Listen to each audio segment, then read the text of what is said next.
ஆணையம் சொல்லுகிற அந்த அறிக்கையின் அடிப்படையில உரிய நடவடிக்கை எடுக்கப்படும். யார் கைது செய்யப்படுவார், யார் கைது செய்ய மாட்டார், நீங்கள் கேட்கிற எந்த இடத்தோடு கேட்கிறீங்களோ அதுக்கெல்லாம் நான் உட்படுவதற்கு தயாராக இல்லை. அதுக்குதான் உயர்நீதிமன்றத்தினுடைய ஓய்வு பெற்ற நீதிபதி தலைமையில ஆணையம் அமைக்கப்பட்டிருக்கு. அந்த ஆணையம் விசாரித்து முழுமையாக சொல்லணும். அவரே ஒரு கட்டுக்கணக்காக கூட்டம் வரும்போது கரெக்டாக டயத்துக்கு வரணும். இந்த மாதிரி நிறைய விஷயங்கள் இருக்கு. ஏன்னா நம்மளுடைய காவல்துறை ஒரு தடவை பார்க்கும்போது கூட்டம் அதிகமா இருக்கு. அவங்க செய்யக்கூடிய காரியங்கள் அதெல்லாம் பார்க்கும்போது நம்ம ஒவ்வொருத்தரும் நம்மளை விட அதிகமான மனவேதனையே தம்பி விஜய் தருவாரு. அந்த கட்சியிலிருந்து வருவாங்க. எதிர்பாராம நடந்த ஒரு விபத்து தான் அது திட்டமிட்டு யாரும் செய்யறது இல்லைல்ல, எதிர்பாராம நடந்த விபத்து.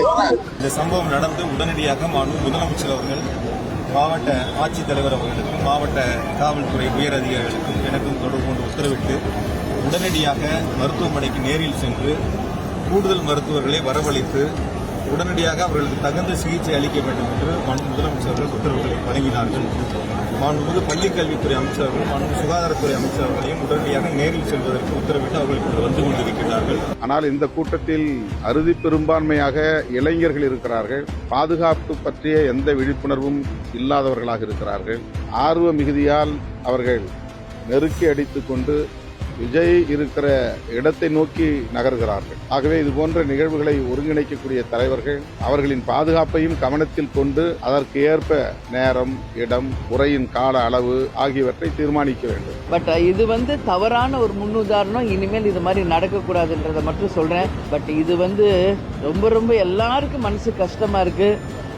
குழந்தைங்கள்ல இருந்து இளைஞர்கள், பெண்கள் எல்லாம் இறந்து இருக்காங்க. அதாவது நேற்று 2 இடங்களில் தவக தலைவர் என்ன காரணமோ தெரியல, அதிகாலை 8:30 மணிக்கு தான் சென்னையிலிருந்து திருச்சிக்கு தனி விமானத்தில் சென்றதா. எனக்கு தெரிஞ்சு அரசியல்வாதிகள் அப்படின்னு சொன்னா காலைல 8:45 நிகழ்ச்சின்னா முதல் நாளே அந்த ஊர்லயே தங்குவாங்க, அல்லது திருச்சிலையா பக்கத்துல தங்கி உட்கார்ந்துட்டு அப்படி அந்த டைமுக்கு வருவாங்க. அவங்களுக்கு என்ன காரணம் என்னன்னு எனக்கு அதை சொல்ல தெரியல. இந்த நேரத்தில் பாதிக்கப்பட்ட குடும்பங்களுக்கு நாம் அனைவரும் உறுதுணையாக இருக்க வேண்டும். இரண்டாவது, அங்கு என்ன நடந்திருக்கிறது என்பதை இன்னும் முழுமையாக நமக்கு தகவல்கள் வரும்பொழுது தான் இன்னும் நமக்கு முழுமையான தெரியும். டிவிக்கு கூட்டம் அறிவிக்கப்பட்டு அந்த கூட்டம் நடைபெறுகின்ற பொழுது முன்னெச்சரிக்கை நடவடிக்கை எடுக்கப்பட்டது. இதற்கு முன்பு இதே கட்சி, டிவிகே கட்சி 4 மாவட்டத்தில் அவருடைய தேர்தல் பிரச்சார கூட்டத்தை நடத்தியிருக்கிறார்கள்.